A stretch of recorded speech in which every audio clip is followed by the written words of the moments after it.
pelo tempo necessário ao seu posicionamento. Obrigado, senador. Bom, começo agradecendo o convite do senador Capiberibe, agradecendo ao senador Paim, saudando meu amigo senador Randolfo Rodrigues. Bom, eu vou tratar de não falar muito, porque temos outra mesa, temos o filme, e vou também procurar me ater a questões não levantadas ou tratadas de forma mais periférica. A Dulce fez referência a uma coisa que alguns militares dizem, de que foram empurrados para dar o golpe militar, em 64. Houve um clamor da classe média e os levou para lá. Isso é uma balela. O mesmo grupo que deu o golpe militar em 64, em 54, levou Getúlio ao suicídio. Em 55, tentou impedir a posse do Juscelino Kubitschek. Em 61, tentou impedir a posse do Jânio. Entende? Então, isso é uma conversa fiada que não sustenta efetivamente. O golpe se inseria num contexto internacional de Guerra Fria, etc., e respondia, por parte das classes dominantes, a um ascenso dos trabalhadores apoiando reformas democráticas e republicanas que o governo Jango implementava. E nesse sentido, vale a pena a gente fazer até uma reflexão do que seria o Brasil se não tivesse havido a ditadura militar, se não tivéssemos tido o golpe militar, se as reformas agrária, tributária, educacional, eleitoral, urbana e outras todas fossem feitas, certamente teríamos tido um país muito mais democrático, muito mais justo, muito mais fraterno. O golpe, então, respondeu a uma situação externa e respondeu a uma situação interna também de setores prejudicados por essas reformas, sim, que seus privilégios eram afetados, que quiseram se antecipar e derrubar o presidente da República. Fala-se muito da ditadura, hoje em dia, lembrando o aspecto do respeito aos direitos humanos, o que é importantíssimo, isso é fundamental. Agora, é preciso lembrar que a ditadura não foi só isso. A ditadura não foi só isso. Se a gente pegar na distribuição de renda, havia um processo de melhoria dessa distribuição de renda que foi brutalmente interrompido com o golpe de 64. Na justiça social, mesma coisa. Um avanço, uma sociedade mais fraterna, mais igualitária, etc. Na cultura, basta lembrar que o Balé Bolshoi foi proibido, ia apresentar Lago dos Cisnes, no Rio de Janeiro, no Teatro Municipal, estava fazendo uma excursão pela América Latina, e como vinha da União Soviética, o Lago dos Cisnes foi proibido. Quer dizer, preciso lembrar a censura na imprensa, na música, no teatro, os agentes do DOPS querendo prender Sófocles, que é esse subversivo, etc., que escreveu Antígona, o Chico Buarque fazendo sambas e assinando Julinho da Adelaide, porque se assinasse Chico Buarque, enfim, não seria aprovado pela censura. O Maurício Tapajós, está morto, infelizmente, ele certa vez cantou uma música que era muito politizada e tal, que não tinha sido censurada. Isso depois, ele já morreu, mas era meu amigo. E eu disse: Maurício, como essa música não foi censurada? Ele disse: foi o seguinte, a música é pau puro na injustiça, defende que as pessoas se unam, lutem contra a injustiça e tal.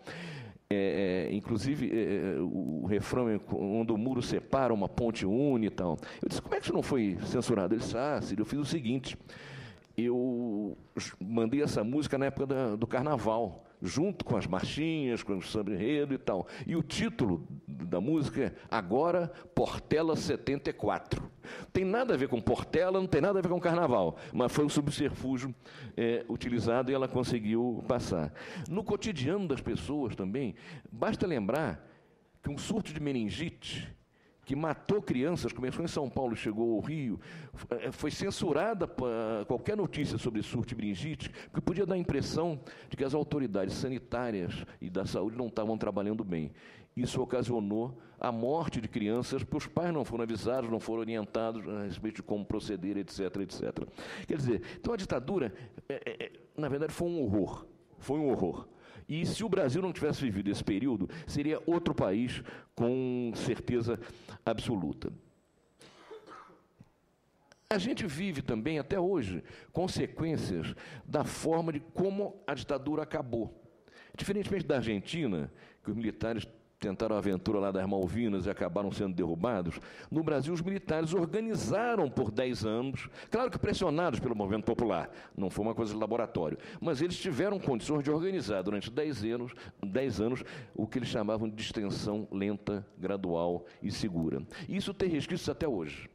Tem resquícios até hoje, essa forma como acabou a ditadura. A questão da anistia já foi tocado aqui por algumas pessoas.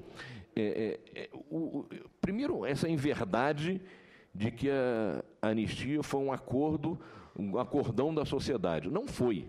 Havia 2 projetos que foram à votação no Congresso. 2 projetos.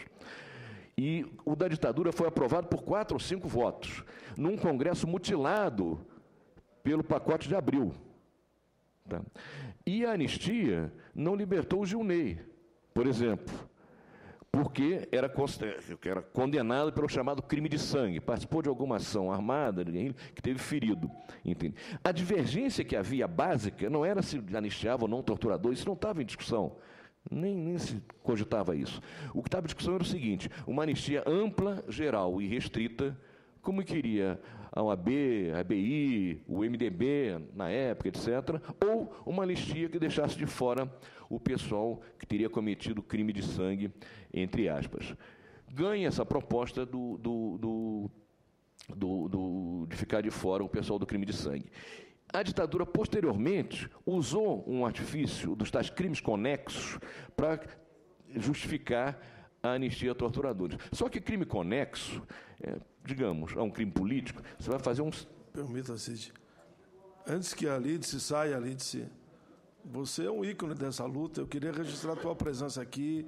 Tomei a liberdade de fazer a interrupção aqui no Cid pelas causas que você aqui batalha e defende. Saudações, mais cumprimentos antes que você saia. Vai lá, Cid.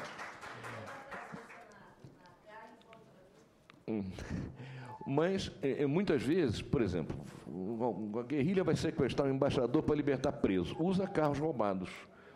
O roubo desse carro é um crime conexo ao crime político direto. Agora, considerar que o estupro de uma presa política é crime conexo a crime político, isso é um escândalo. É um escândalo. Entende? E, lamentavelmente, não só os militares entraram por aí, como o Supremo Tribunal Federal, há 3 ou 4 anos, ao responder uma ação da OAB, referendou esse tipo de interpretação. Eu saúdo, inclusive, uma iniciativa do senador Randolfo Rodrigues, com um projeto de lei que modifica a lei da anistia, deixando claro que ela não atinge torturadores e assassinos. Por um caminhão de razões. Uma das quais, por exemplo, é de que desaparecidos são um caso em aberto. O caso não está solucionado, não foi elucidado, não se encontraram os restos mortais, pode ser um crime em andamento. A gente vê na Europa, volta e meia, um maluco rapta, no caso, não é nem rapta uma moça e mantém no porão por 10, 15 anos aí, e depois a coisa aparece. Quem pode garantir, do ponto de vista judicial, que os desaparecidos estão mortos? Entende? É um caso em aberto, evidentemente. Entende? Não bastasse outras razões já levantadas aqui, inclusive pela Dulce também.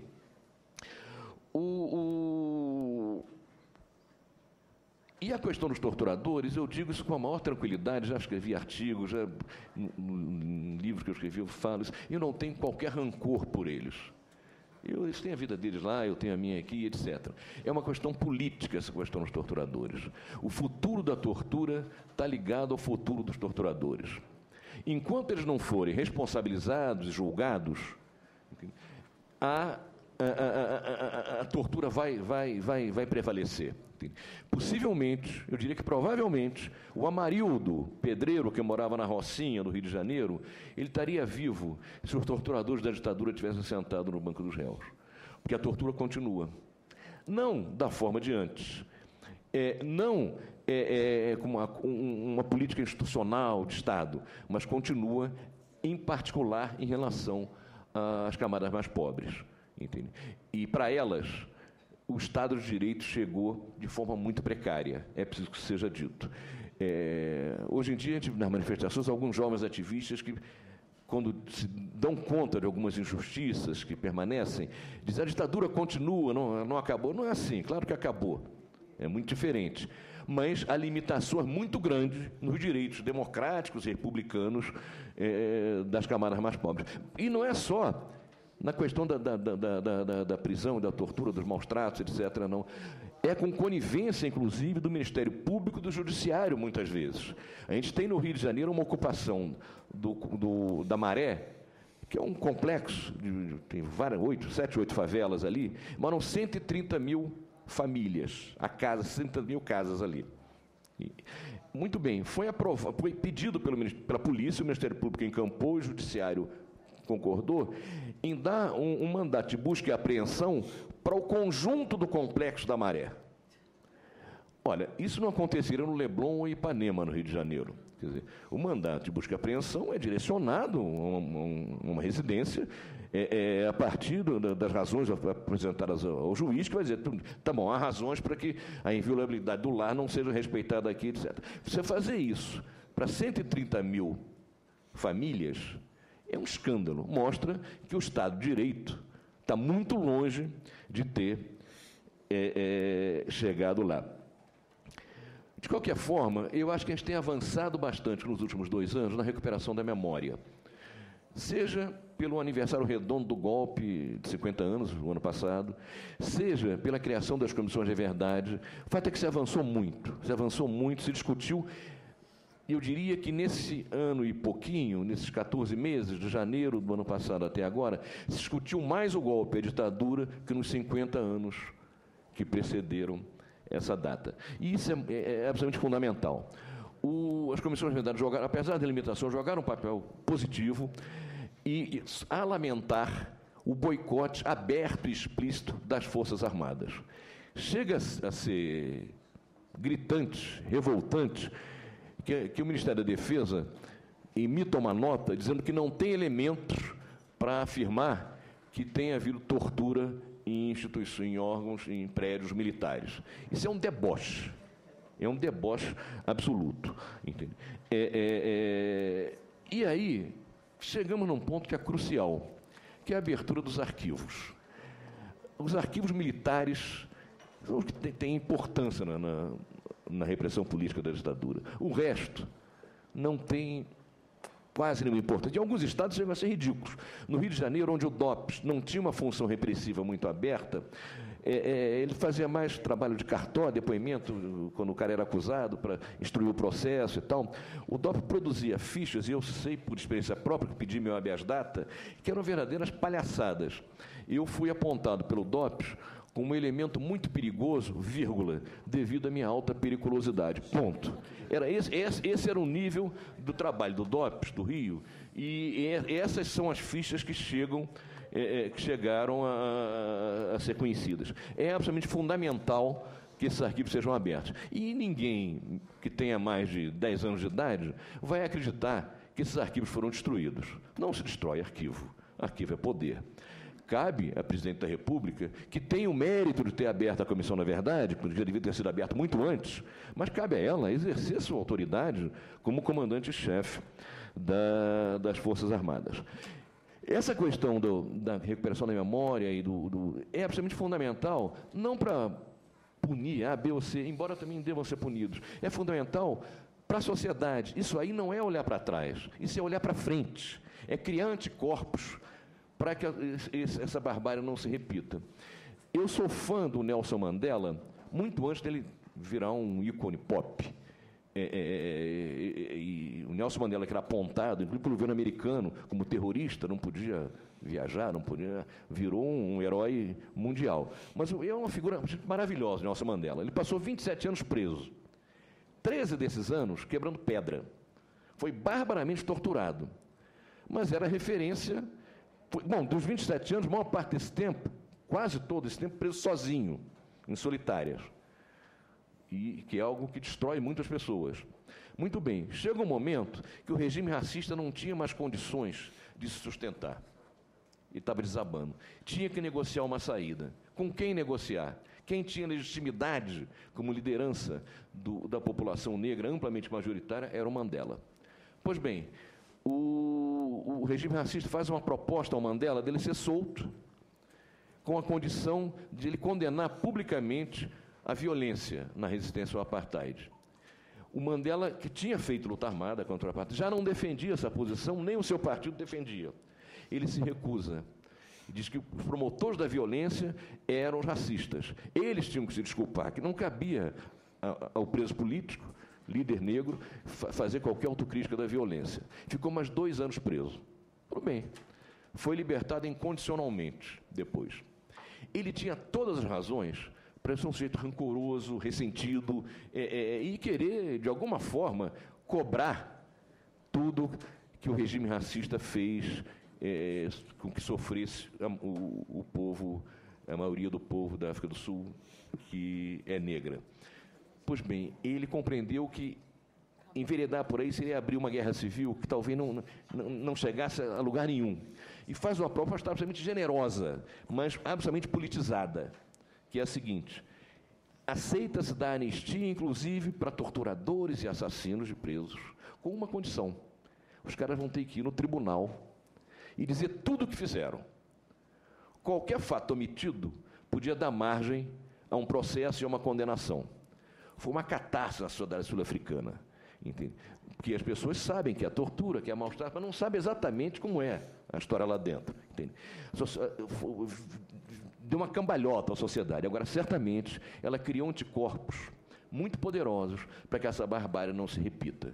É por isso que os arquivos têm que ser abertos. É por isso que tem que se sentar os torturadores no banco dos réus. Mesmo que se dê anistia para eles mais adiante. Isso, para mim, não é o mais importante, mas tem que cumprir esse ciclo. E tem que mostrar à sociedade o que aconteceu, porque justamente porque a gente está olhando para frente, não porque está olhando para trás. Por fim, eu quero falar da questão das Forças Armadas. Elas são uma instituição respeitável, respeitada, necessária. A ninguém interessa enxovalhar as Forças Armadas, mas elas precisam se dar o respeito. Elas não podem seguir afirmando que o Vladimir Herzog se suicidou, ou que não houve tortura em quartéis, porque aí é uma coisa ridícula, entende? Eu, como cidadão, quero saber qual é a formação que está sendo dada aos jovens oficiais, por exemplo, na Academia Militar de Agulhas Negras, onde há 3 anos foi escolhido como paraninfo da turma de jovens oficiais formados o general Médici. Entende? Lá nessas escolas militares, os currículos continuam se referindo ao golpe militar como a Revolução Redentora. Criou-se uma situação em que os militares não entram diretamente na política, de fato eles estão no canto deles, mas a sociedade e o governo não têm ingerência nas Forças Armadas. Essa situação não serve à democracia. O capitão Wilson, da bomba do Rio Centro, quando ele se recuperou lá, saiu do hospital, ele não foi sequer reformado. Devia ser julgado e punido. Não foi sequer reformado. Ele foi realocado e trabalhou como professor de história no colégio militar. O cara que estava botando a bomba no Rio Centro.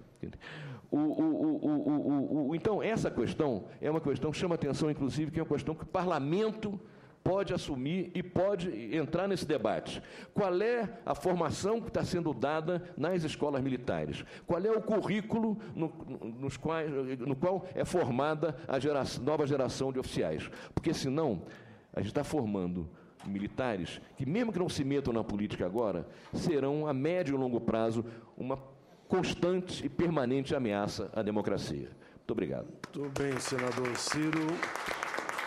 Presidente. Jornalista, escritor, Cid de Queiroz.